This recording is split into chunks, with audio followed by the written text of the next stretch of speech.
लेकिन हुण साडा दिल करदा है कि एक बड़ी सोहनी दास्तान सस्सी और पुन्नू दी ते असी चंद यानी कि तुहाडे कोलों वो भी तुहानूं सुणवाईए। वो एक शेर है कि इश्क मजाजी आशकां विचों सस्सी दे सरताज है, इश्क हकीकी आशकां विचों लजपाल हुसैन दा राज है, जिवें इमाम हुसैन नूं नोक ते अजमत एवें सस्सी नूं थल महराज है।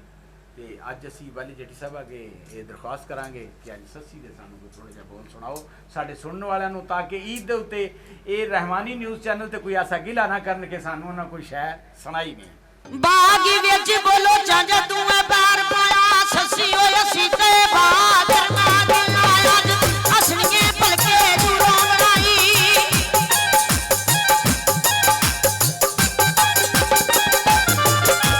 आज असलिए भलके दूरों बनाई आना इतना दाएज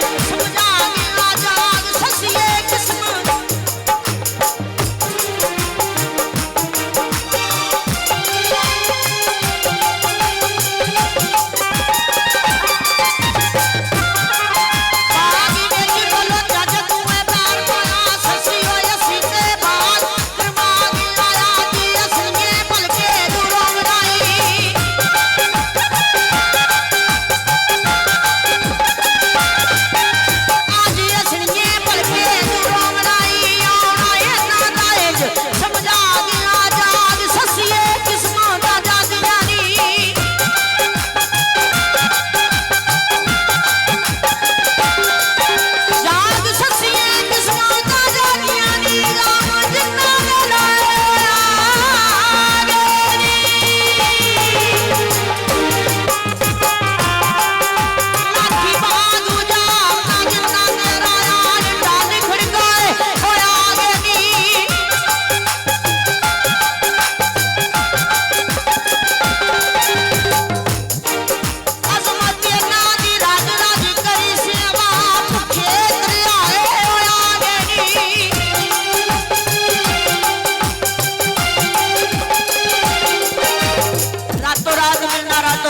छोड़ा पा जाना ससी रब वाल मुंह करके रब नाल दो गल्लां करदी है रब तो पिया दी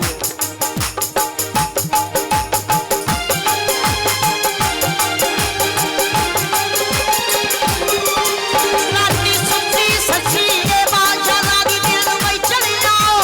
फकीर गई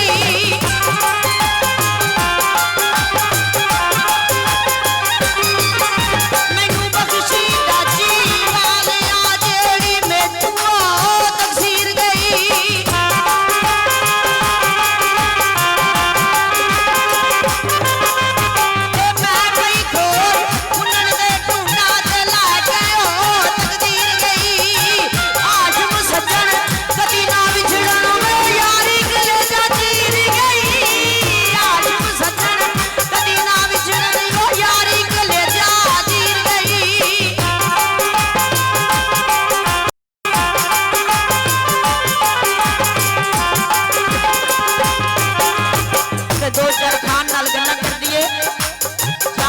मेरे ते एक दान कर जांदा ससी दसदी है केड़ा दान